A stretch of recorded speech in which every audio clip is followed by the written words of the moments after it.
C'est peut-être le début de la fin pour les thermes de Plombières-les-Bains dans les Vosges.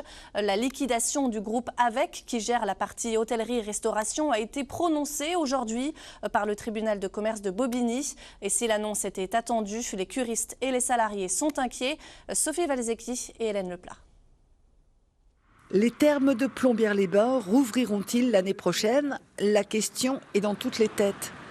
À commencer par les curistes rencontrés ce matin. Philippe Mangin est un fidèle de la station depuis 3 ans.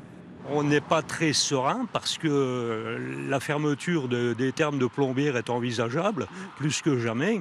Et c'est un établissement qui nous tient beaucoup à cœur, puisque ça fait plusieurs années que nous venons y faire notre cure. Aujourd'hui, le tribunal de commerce de Bobigny a prononcé la liquidation de l'activité restauration et hôtellerie des thermes.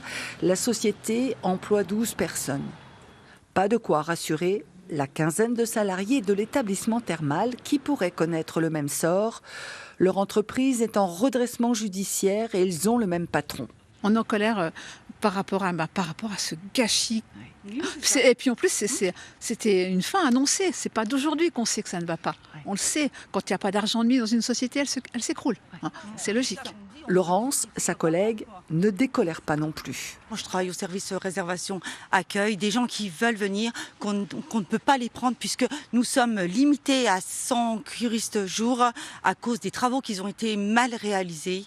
Et ça, c'est vraiment un gâchis. En ville, les commerçants ne cachent pas leur inquiétude. On se pose tous la question de savoir si ça rouvrira l'année prochaine.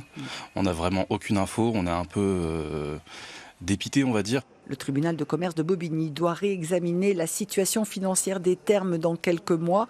Il pourrait alors prononcer sa liquidation. La saison thermale s'achève le 7 décembre.